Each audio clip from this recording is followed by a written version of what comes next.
out and saying you ain't no Israelite, you never wore one. Well, when I was believing in Messiah, I used to support this show.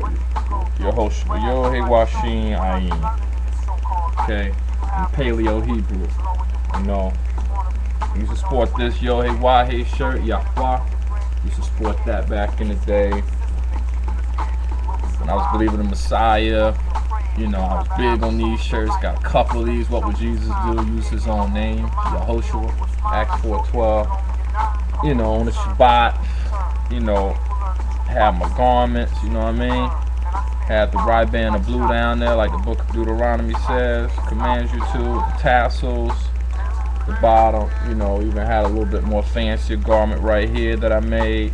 Right band of blue here, you know, a little bit more better quality fringe there.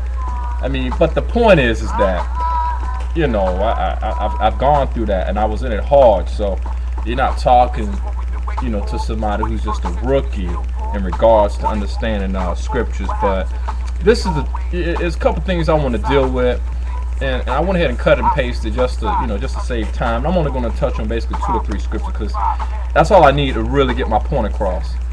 It came a point where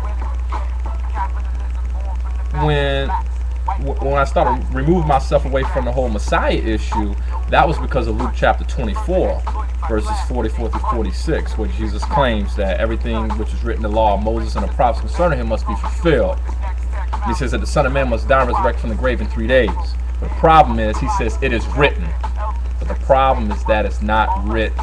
And people love to go back to Isaiah 53, go with allegories and stuff like that. And you got brothers who don't believe in the Messiah, okay, who only believe in the Tanakh, okay, just the Old Testament scriptures. Those brothers, they know Isaiah 53 is referring to the children of Israel as a nation. But, you know, if that's true. But here's the point, okay, and I wish I had I actually lent out my Tanakh scriptures. But here's my point, okay, is that I removed myself from that once I began to see certain issues where I was like, yo, everywhere else it's written word for word, and people like to quote from the New Testament and quote the Old Testament. But guess what? This right here, he says clearly it is written, but this is the only time where it says it is written that people try to find allegories and, you know, Old Testament scriptures to try to support that, and they can't find that. You can't find it word for word. But here's my point. When it comes down to the God of the Bible, the God of Tanakh, the Old Testament scriptures, I have a huge problem with the killing and the endorsement of slaying innocent children.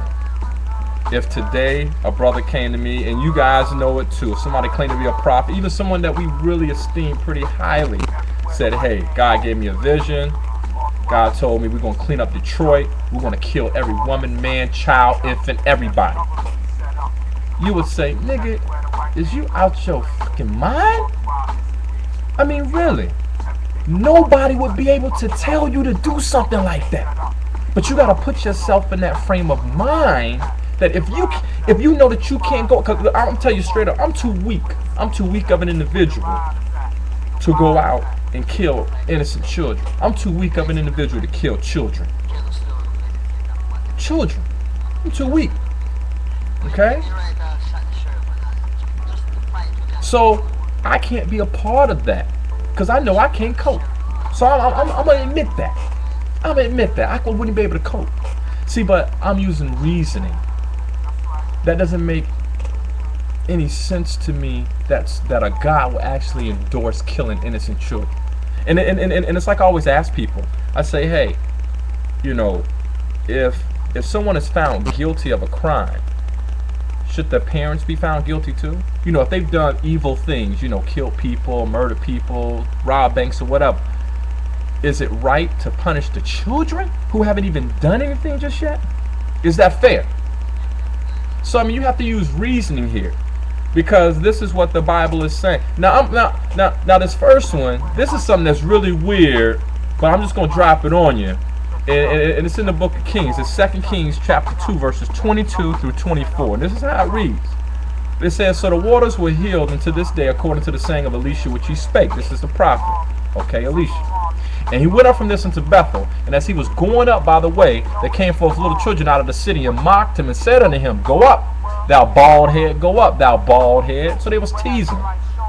And he turned back and looked upon them, and cursed them in the name of the Lord. And there came forth 2 she-bears out of the wood, and tear 42 children of them. Now I know some of you might say, well, that's what he get for messing around with a prophet of God. But because they were teasing, because children were teasing him, he was able to curse them in the name of the Lord and bring forth she-bears out of the woodworks to rip apart 42 children? I can't deal with that. Book of Isaiah, Isaiah chapter 13. We finna get into it. Isaiah chapter 13, verses 13 through 16. This is clear. Everybody uses this about the, that horrific day of the Lord. It says, Therefore I will shake the heavens, and the earth shall remove out of her place in the wrath of the Lord of hosts, and in the day of his fierce anger. And it shall be as the chased roe, and as a sheep that no man take up. They shall every man turn to his own people, and free everyone into his own land. Everyone that is found shall be thrust through, and everyone that is joined unto them shall fall by the sword. Their children also shall be dashed to pieces before their eyes. Their houses shall be spoiled, and their wives ravished. That's crazy. That's crazy to me, man. I mean, if you really look at this thing, it's crazy. What's the obsession with little children being harmed? Ezekiel chapter 9, verses 6 through 7. Slay utterly old and young, both maids and little children and women. But come not near any man upon whom is the mark, and begin at my sanctuary. Then they began at the ancient men which were before the house. And he said unto them, Defile the house, and fill the courts with the slain